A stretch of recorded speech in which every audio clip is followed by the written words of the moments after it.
Hi there, it's Kevin with the Rogue Market here with a video of the top 10 fail-safe cards to invest in that have what I call the double dipping factor that are going to see play in Pioneer and currently see play in Modern. So this is kind of the strategy I had with Frontier. I actually think that Pioneer is going to be able to be a popular format just because it has the GP support. That is the defining factor for this format is the spikes and the competitive players are going to go to whatever the formats of the tournaments are going to be. They could do some wacky tournament and they would flock to that if there was a prize money or a trophy on the line for that tournament. So Pioneer actually does seem to be really, really wide open too. I was looking over the lists in Modern, and just beyond the mana fixing that fetch lands provide, it provides so many other benefits that we sometimes take for granted, like getting that delirium count or cards in the graveyard for the delve, or just even ticking a life point is even sometimes useful with like the Death Shadows based decks. There is a lot more going on to fetch lands than just the mana fixing, and when you take those out of a format, it really opens it up to other strategies that might not be as powerful than utilizing those fetch lands. So I'm really looking forward to Brewing in Pioneer. I think it's way more wide open than people suggest. People are going back to decks of yesteryears, but I think there's still a lot of sleepers in the Pioneer format that just work now because the card pool was much higher or much greater than they were in Standard, and maybe they weren't like a card powerful enough in Modern. Think about a lot of the cards with 4 converted mana cost or higher. Those are traditionally cards that can't see play in Modern because of just how aggressive and degenerate the formats become. So I'm looking at cards like Keranos and Sidisi, Brood Tyrant as maybe as possible sleepers, just because they were right there on the power level verge for Modern, but couldn't quite break in. So in this format with a bigger card pool, they might actually be a more dominant card than they were in their Standard years. So anyway, that's a topic for another day. This time we're going to just focus on the top 10 cards in Pioneer that also see play in Modern, that are also staples. So they're what I call fail-safe investments if you can get in on a decent price point. So you can see right here with the daily changes that the format is going nuts. We have cards as soon as Teferi, Hero of Dominaria, that are going up in value. Grim Flayer, Mox Amber, Liliana Last Hope, Collected Company. Those are some good ones that are going up, but there's also some other ones that I think are pretty good just because they are the price point seems reasonable comparatively to how much they see play in Modern, and we'll just go down that list. So the first one I have is Scapeshift. So Scapeshift is at a reasonable price here from M19, a very, very under open set. It was also in the Morning Tide, but it hasn't had a lot of printings other than a promo after that. So I think Scapeshift is poised to go up. I think there will be a Scapeshift deck in this Pioneer format because we do have Field of the Dead as a payoff. And it's not going to be a broken deck, I don't think. I think that it's going to be something that is going to be held in check. There are also some other neat things you can do with Scapeshift. There's a dragon that whenever a mountain comes into play, it does a ton of damage. There's an enchantment that does the same. You got to think of the enchantments from Battle for Zendikar that had the landfall triggers that Scapeshift can hit. So I think that those type of decks will be viable. But Field of the Dead is going to make Scapeshift a deck. I think you'll see a very similar as Teferi Bant Scapeshift with Teferi and getting those instant speed 2/2s into play off of Scapeshift seems like a pretty good card. Maybe some people will get cute, put cards like Impact Tremors or Perforos in it just to have that Valakut type effect of just killing your opponent after Scapeshift comes down. Again, I think it's viable and it's still a very good deck right now in Modern. So Scapeshift as a mythic from Core 2019, I think is a pretty good investment. Let's go on to Dredge. So the Prized Amalgam, Dredge is actually starting to get a lot more play in Modern because people are starting to side out Leyline of the Voids from their sideboard. So this opens up Dredge to really be a premier deck in Modern until the Graveyard Hate comes back in. You got to think that right now in the Modern metagame, it is basically burn in mid-range. Let's take a look at the metagame that is going on in Modern. So we have the Amulet Titan, so that doesn't need Graveyard Hate. We have Burn, that doesn't need Graveyard Hate. Eldrazi Tron, Jund, Azorius Control, and then Dredge. So that's the reason why a lot of this Graveyard Hate is being sided out, because it's just not relevant right now in the larger scope of the Modern metagame. So again, when that happens, things like Living End and Dread have the chance of actually shining, and for that reason, Prized Amalgam I think is a good pickup just because it's pretty low just normally for a modern season. It's back down to about $2.75. Market price is extremely low here with the prized amalgam, and there have been decks that have done very well in the Frontier format, which we know is going to be the biggest bleed over into Pioneer, and you actually get a lot of better cards when you go back into Return to Ravnica and Theros, because both of those had a semi-dredge theme or self-mill theme, as well as a graveyard-based theme. So Prize Amalgam gets better with that. There still is the Eldritch Moon with the, I'm trying to think of the ability where you sacrifice a creature. So what they used back then, the Elder Deep Fiend with like Prized Amalgam, that could definitely be a deck in the Pioneer format. And for that reason, I think this is a pretty fail-safe card to go in on. It's also from Shadows of Innistrad, which out of the entire Pioneer like sets, besides some of the core sets, Shadows of Innistrad and Eldritch Moon were one with the lower supply, because they just were sandwiched in between two sets that had the lottery cards, the Masterpieces and Expedition. So supply is low for Shadows of Innistrad comparatively to many of the other cards in the Pioneer format. All right, then we're going to go on to Kolaghan's Command. Kolaghan's Command has been spiking like crazy because I think it's just going to be an absolute powerhouse in Pioneer. But it's a good one long term, because look at how many decks that this sees play in.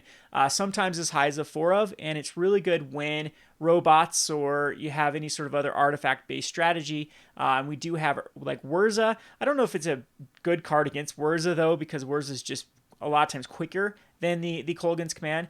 But regardless, it's still a pretty good value card that Jund often runs. It's a great card to hit off a Bloodbraid Elf, as it has the discard as well as 2 damage. So a shock, discard, as well as bringing back a card. So you can bring back cards that have then been ditched by Liliana. It's been used in what Death Shadow it uses a lot in. So Jund, Death Shadow, yeah. It's definitely a staple in Kolaghan's Command. Sometimes it's not as up to its potential in the modern format, and sometimes it's just an absolute powerhouse. So it does have a high price point, though, and that's why it's not higher up on my list, as this card is just already spiking because of the Pioneer format. In Pioneer, this card is going to be a must. I think it's going to have a lot of great synergies with cards like Plague Crafter and Goblin Dark Dwellers to cast this, Baby Jace to cast Kolaghan's Command out of the graveyard, so you just get lots of value out of this card and then rinse and repeat. And it's also going to be destroying those pesky artifacts like the Looter Scooter, as well as Aetherworks Marvel, as well as many of the other artifacts that people haven't even begun. I'm thinking Godpharaoh's Gift might be viable in Pioneer. It's a pretty good reanimated spell, or at least a value-based spell. And so Kolaghan's Command is going to be that type of card to keep those artifact-based decks in check. So I like this one. All right, moving on to the next card. This is Thought-Knot Seer. So Thought-Knot Seer is a... Oh, let me adjust this real quick. Didn't even see that our display is a little bit over. So the Thought-Knot Seer sees heavy play right now, of course, in Eldrazi-tron. It's a lot more degenerate in Modern because you do get the ways to ramp it out. But I think this is a pretty decent card in the Pioneer format, because it's just a 4 mana for a 4/4, rips a card out of the hand, and then... yeah, it's just a beater at that point. So I think that like Bant Eldrazi will be a thing, just because it's the mana is pretty good with the Yavimaya Coast type decks. There are also a lot of colorless lands that work with the Eldrazi. You think of a Field of the Dead right there. I mean, you'll have plenty of different types of lands in these type of decks. And I think this is going to have the most versatility out of all the Eldrazi's in the Pioneer format, and it is a powerhouse right now in Modern. The price point is low for its at least 6 month. So 6 month low right now for the Thought-Knot Seer, so that's a good sign for the Modern format. Anyway, this typically is what happens with Modern. We're kind of the lull time of Modern because Standard is hot, and then Standard, after a few more sets comes in, then it gets solidified. Standard seems to take a back seat to Modern, and then Modern card prices start to go up. So you see that every year. This January to about April, they go up in value every year for the Modern staples. So it's just a good time anyways to get into Thought-Knot Seer for Modern, and has a lot of potential if it does see Pioneer play. Next up, we have Thoughtseize. This is also lower on my list than it probably should be the number 1 card if the price point was there.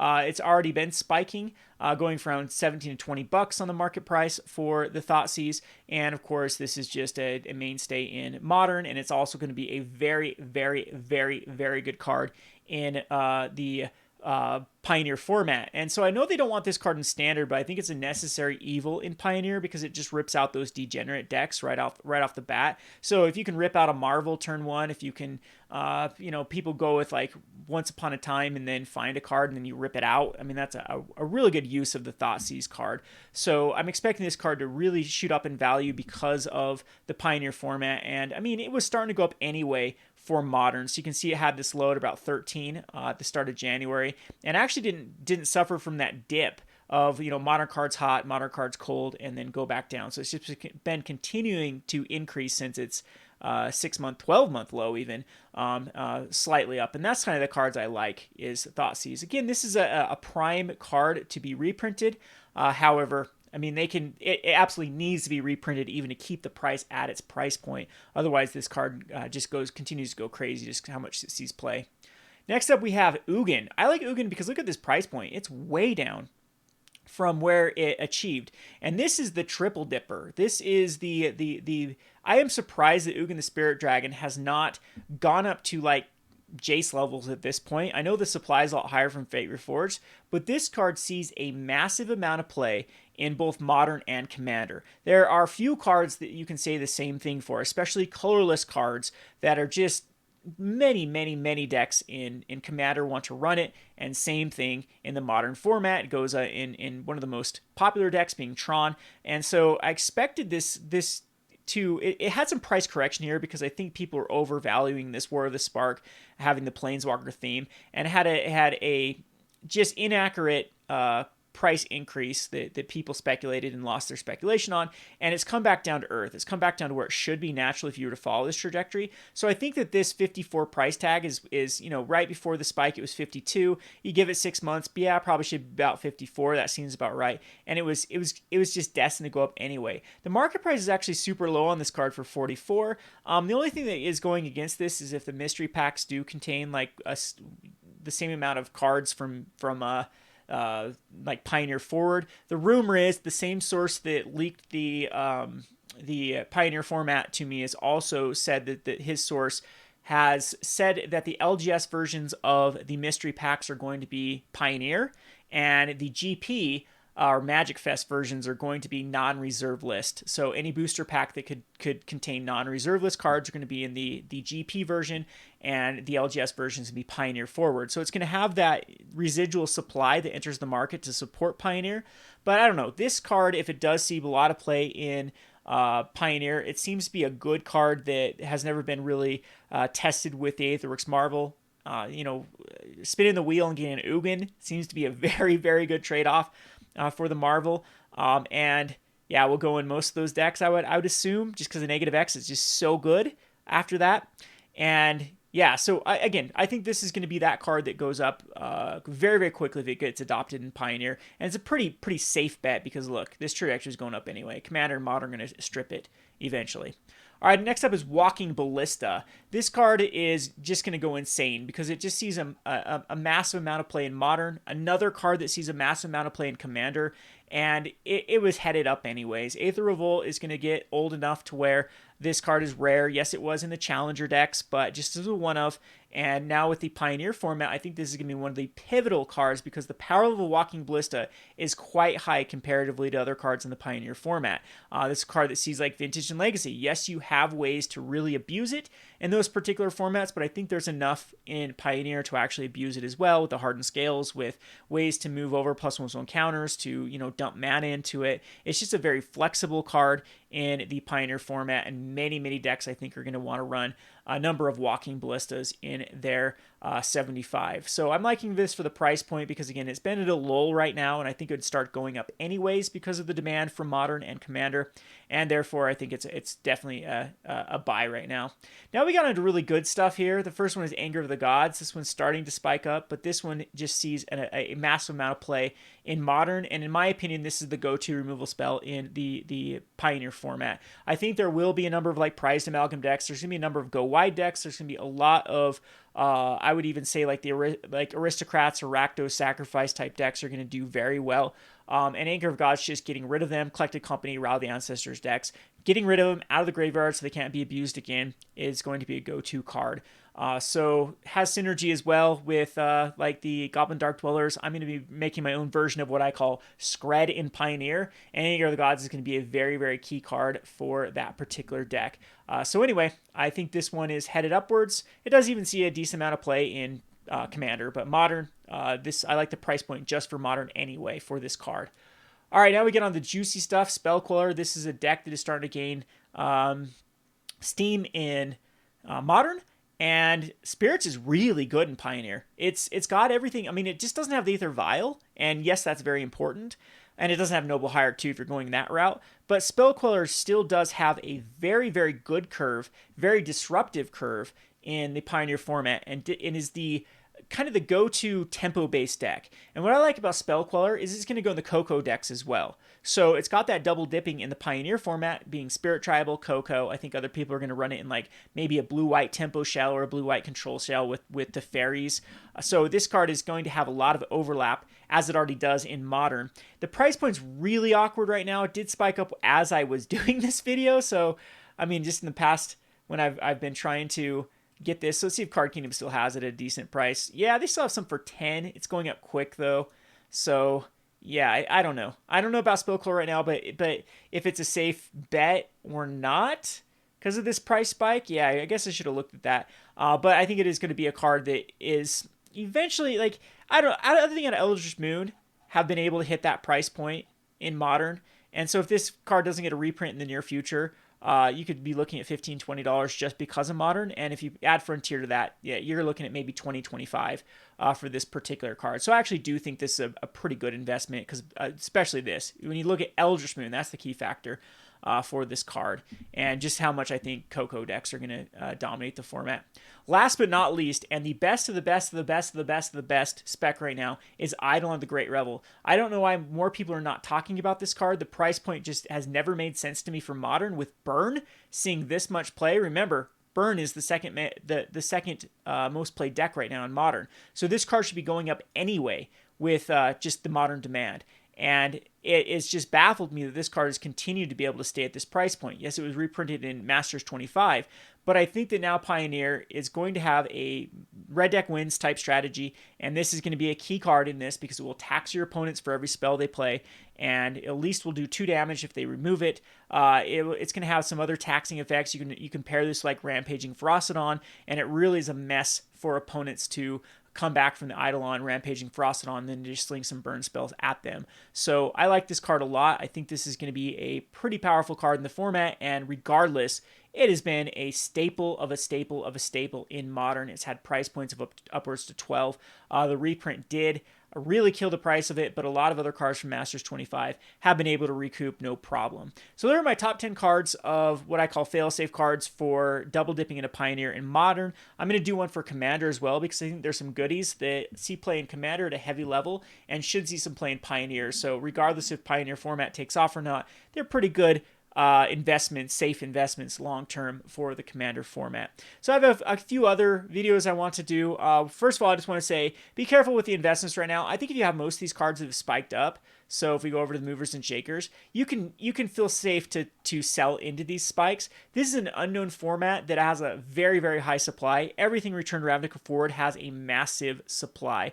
And so like these Blooming Marshes that were out of Kaladesh, they seem a bit high to me even right now. Even if they do become like Pioneer takes off, best case scenario, there's a lot of decks. It has a reasonable amount of play comparatively to how Standard was. You can kind of go back to see where their highs were in Standard.